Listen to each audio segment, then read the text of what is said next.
ഇന്ന് സബോള ചമ്മന്തിയാണ് ഉണ്ടാക്കാൻ പോകുന്നത്. ഇന്ന് അതിൻ്റെ റെസിപ്പിയാണ് ഞാൻ പറയാൻ പോകുന്നത്. കാരണം ഇന്ന് വീട്ടിൽ നോക്കുമ്പോൾ കുറച്ച് മുട്ട, കുറച്ച് സബോള അങ്ങനെയുള്ള സാധനങ്ങളുള്ള വെജിറ്റബിൾസ് എല്ലാം കഴിഞ്ഞു. അപ്പോൾ ഞാനിന്ന് അടിപൊളിയായിട്ടുള്ള ഒരു സബോള ചമ്മന്തിയാണ് ഉണ്ടാക്കാൻ പോകുന്നത്. ഇത് കൂട്ടി വളരെ ടേസ്റ്റി ആയിട്ട് നമുക്ക് ഭക്ഷണം കഴിക്കാൻ പറ്റും. പണ്ട് നല്ല ടേസ്റ്റായിട്ട് കഴിക്കാൻ പറ്റുന്ന ഒരു ചമ്മന്തിയാണിത്. ഇത് നമുക്ക് വളരെ എളുപ്പത്തിൽ ഉണ്ടാക്കാവുന്നതാണ്. സബോള അരിഞ്ഞ് പൊളിച്ച് അത് കഴുകിയെടുക്കുക. അത് അതിങ്ങനെ ഉണ്ടാക്കി ഇത് ഒരുപക്ഷെ അറിയായിരിക്കും. എന്നാലും ഞാൻ ഇപ്പോൾ പഠിച്ചു വരുന്ന കുട്ടികൾക്ക് വേണ്ടിയിട്ടാണ് ഞാനിത് പ്രത്യേകിച്ച് പറയുന്നത്. കാരണം ഇതിൻ്റെ ഈ സാധനം, ഈ ഞെട്ടിൻ്റെ ഭാഗം നമ്മളെപ്പോഴും കളയണം. അവിടെ നമുക്ക് പലതരത്തിലുള്ള ഇതുകളും രാസവസ്തുക്കളും ഉപയോഗിച്ചിട്ടുള്ളതാണെങ്കിൽ അവിടെ നമുക്ക് പലതരത്തിലുള്ള ഇതും ഉണ്ടാവും, വിഷാംശങ്ങളൊക്കെ ഉണ്ടാവും. അത് കാരണം കൊണ്ട് നമ്മളത് ഇതാക്കി അതിന് ശേഷം നമ്മളിങ്ങനെ കൈകൊണ്ട് തന്നെ ഇങ്ങനെ സബോളേനെ ചെറുതായിട്ട് ഇങ്ങനെ ആക്കുക. അതിന് ശേഷം നല്ല ചെറുതായിട്ട് ഇങ്ങനെ കുനുകുന അരിയുക. ഇത് നമുക്ക് മറ്റേ വലിക്കണ അരിയുന്ന സാധനം ഉണ്ടെന്നുണ്ടെങ്കിൽ അതിലിട്ടാലും മതി. ചോക്കിംഗ് ബോർഡ് അല്ലെങ്കിൽ ചോപ്പർ, അരിയണ ചോപ്പർ ഉണ്ടെങ്കിൽ അതിലിട്ടിട്ട് ഇങ്ങനെ വലിച്ചാൽ മതി. അപ്പോൾ വളരെ നന്നായിട്ട് ഇതിങ്ങനെ നൈസായിട്ട് അരിഞ്ഞ് കിട്ടും. അങ്ങനെ അരിയുക. ഇത് സാധാരണഗതിയിൽ പിള്ളേർക്കായാലും നമ്മൾക്ക് വലിയ ആൾക്കാർക്കായാലും വയറിനായാലും വളരെ നല്ല ഒരു ചമ്മന്തിയാണിത്. ഇത് കൂട്ടി കഞ്ഞിയോ അല്ലെങ്കിൽ ചോറോ എന്ത് കഴിക്കാനും വളരെ നല്ലൊരു ഇതാണ്. നമുക്ക് ചോറ് ഉച്ചയ്ക്ക് ഭക്ഷണത്തിന് നമ്മൾ ചോറ് സാധാരണ കൊണ്ടുപോകുമ്പോൾ ഈ ഒരു ചമ്മന്തിയും കൂടി എക്സ്ട്രാ വെച്ചാലും വളരെ നന്നായിരിക്കും. കറി ഉണ്ടെങ്കിൽ കൂടി ഇത് വെച്ചാൽ വളരെ നന്നായിരിക്കും. ഈ റെസിപ്പി ഞാൻ എപ്പോഴും ചെയ്യാറുള്ളതാണ്. ഇന്നിപ്പോൾ എനിക്ക് തോന്നി ഇതൊന്ന് മറ്റുള്ളവരെ അറിയിക്കണം. അതുകൊണ്ടാണ് ഞാൻ ഇതിങ്ങനെ ചെയ്യുന്നത്. പറഞ്ഞോ.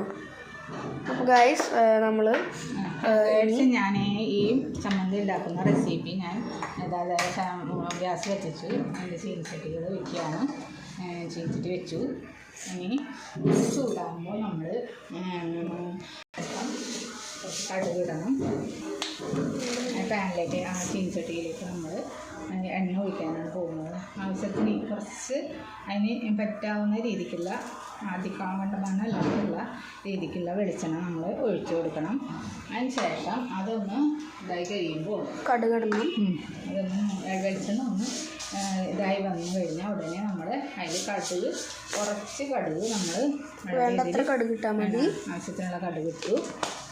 അതിന് ശേഷം അത് കടുക് പൊട്ടിക്കഴിയുമ്പോൾ നമ്മൾ ഈ അരിഞ്ഞു വെച്ചിരിക്കുന്ന റെസിപ്പിയാണ്. ഈ അരിഞ്ഞു വെച്ചിരിക്കുന്ന സബോള അതിൽ നമ്മൾ വേപ്പിൻ്റെ ഇവിടെ മാറ്റി വയ്ക്കുകയാണ്. സബോളയാണ് നമ്മൾ ആദ്യം അതിൽ കടുക് പൊട്ടിക്കഴിഞ്ഞാൽ ഉടനെ സബോളയാണ് നമ്മൾ അതിലിടാൻ പോകുന്നത്. കടുക് പൊട്ടട്ടെ. നമ്മളതിലേക്ക് സബോള ആഡ് ചെയ്ത് കൊടുക്കും.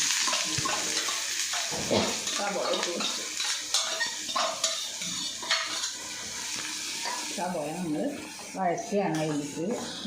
അപ്പോൾ കുറച്ച് ചിന്ന് കൂട്ടിയിട്ടാൽ അത് പെട്ടെന്ന് വഴറ്റി വരും.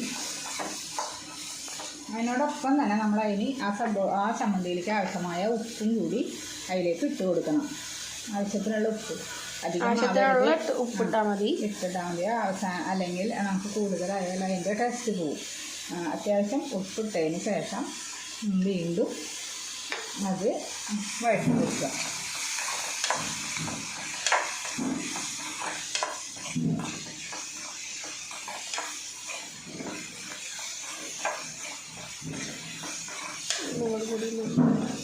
എണ്ണ അഥവാ ഇത്തിരി എന്തെങ്കിലും കുറവ് തോന്നുകയാണെങ്കിൽ ഒരു ലേശം കൂടി നമുക്ക് അതിൽ ആഡ് ചെയ്ത് കൊടുക്കാവുന്നതാണ്. സബോള കൊടുക്കണതിനനുസരിച്ച് ലേശം കൂടി അതിൽ ആഡ് ചെയ്ത് കൊടുക്കുക. ഈ ചമ്മന്തിക്കൊപ്പം നമ്മൾ ഇന്ന് കഴിക്കാൻ പോകുന്നത് ചമ്മന്തിയും ചോറും മുട്ട പുഴുങ്ങിയതുമാണ്. അത് മുട്ടയാണ് ഞങ്ങൾ പുഴുങ്ങിയിട്ടിരിക്കുന്നത്. നമുക്ക് ആവശ്യത്തിനുള്ള മുട്ട പുഴുങ്ങാനിടുമ്പോൾ എപ്പോഴും കല്ലുപ്പ് ചേർക്കണം. പിന്നെ നമുക്ക് ഭക്ഷണത്തിന് ആവശ്യമായ പ്രോട്ടീനും അതേമാതിരി അതിൻ്റെ കൂടെ കിട്ടാൻ വേണ്ടിയിട്ടാണ് ഞാൻ മുട്ട ദിവസവും ഒരെണ്ണമെങ്കിലും നമ്മൾ യൂസ് ചെയ്യുന്നത്. ഒരെണ്ണമെങ്കിലും പുഴുങ്ങിയിട്ടോ എങ്ങനെയായാലും നമ്മളൊരു മുട്ട പ്രത്യേകിച്ച് ഇത്തിരി ഏജ് ഓവറായ ആൾക്കാരാകുമ്പോൾ 50 വയസ്സൊക്കെ കഴിഞ്ഞാൽ എന്നിട്ട് ഒരു മുട്ടയൊക്കെ കഴിക്കണം. നമ്മുടെ എല്ലിൻ്റെ ബലത്തിനും എല്ലാത്തിനും നല്ലതാണ്. കുട്ടികളായാലും അവരുടെ ശരീരത്തിനും നല്ലതാണ്. പഠിക്കുന്ന കുട്ടികൾക്കും ബുദ്ധി വയ്ക്കാനും കാര്യങ്ങളും ഇങ്ങനെ വളരെ നല്ലതാണ്. കട്ടിയാണ്. സബോള നല്ലപോലെ ചുവന്ന് നല്ല മുരിയണം. അപ്പോഴാണ് ചമ്മന്തിക്ക് ടേസ്റ്റ് വരിക.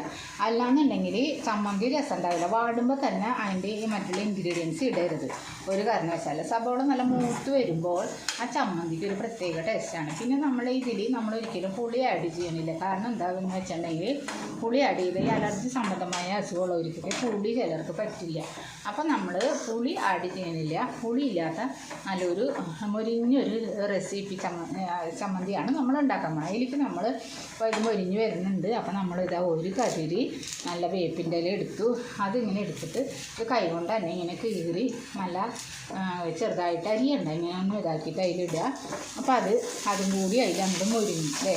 ഇതൊരു പുളിയുറുമ്പ് കളറായി. അപ്പോൾ ഇങ്ങനെ ഈ ചമ്മന്തിയുടെ ഒരു പ്രത്യേകത എന്ന് പറഞ്ഞു കഴിഞ്ഞാൽ ഈ സബോള മുരിഞ്ഞ് വരണം. അല്ലാണ്ട് നമ്മൾ തിരക്ക് പിടിച്ച് ഓടിച്ചെന്നിട്ട് അതിൽ ഇതൊക്കെ ഇട്ട് കഴിഞ്ഞാൽ ആ ചമ്മന്തി ടേസ്റ്റ് ഉണ്ടാവില്ല. ഈ ചമ്മന്തിക്ക് ഒരു പ്രത്യേക മണവും ടേസ്റ്റും ഉണ്ടായിരിക്കും. യഥാർത്ഥ ടേസ്റ്റ് മൊരിയണം. ഇങ്ങനെ മൊരിഞ്ഞ് വരുമ്പോൾ നമ്മുടെ ഈ തീ ഒന്ന് സിമ്മിലിടുക. സിമ്മിലിട്ടതിന് ശേഷം നമ്മളതിൽ മുളക് പൊടി ആഡ് ചെയ്യണം. മുളക് പൊടി നമ്മൾ ഇടുമ്പോൾ ആ സബോളയ്ക്കും അതിനുള്ള ആവശ്യത്തിനുള്ളത് ഇടുക.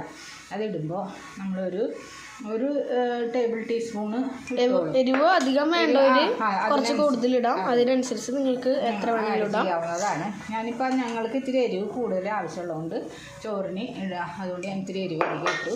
എന്നിട്ട് നമ്മളിത് നല്ലപോലെ ചിക്കി. അപ്പോൾ നമ്മൾ ഈ ഉള്ളി മൊരിഞ്ഞു നല്ലൊരു മണമൊക്കെ വരുന്നുണ്ട്. ഒരു മണത്തിലാണ് ഈ ചമ്മന്തിയുടെ ടേസ്റ്റ് വരിക.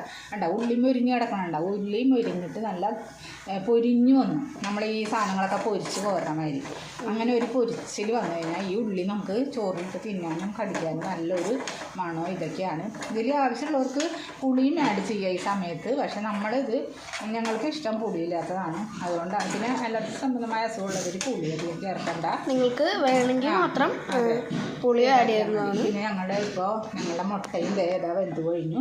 അപ്പോൾ എളുപ്പത്തിൽ നമുക്ക് രാവിലെ ഓഫാക്കി രാവിലെ നമുക്ക് പെട്ടെന്ന് കറിയൊന്നും ഇല്ലാന്നുണ്ടെങ്കിൽ ചോറ് കൊണ്ടാകാനും പിള്ളേർക്ക് കൊടുത്തയക്കാനും വളരെ ഇഷ്ടമായിട്ടുള്ള ഒരു സംഭവമാണിത്. എല്ലാ അമ്മമാർക്കും ഇത് ട്രൈ ചെയ്ത് നോക്കാവുന്നതാണ്. അടുത്ത എളുപ്പത്തിലുള്ള കറിയുമായി നാളെ ഞങ്ങൾ വരുന്നതാണ്. ഇന്നത്തെ വീഡിയോ ഇതിൽ ഞങ്ങളുടെ വീഡിയോ ഇഷ്ടമായെങ്കിൽ ലൈക്ക് ചെയ്യുക.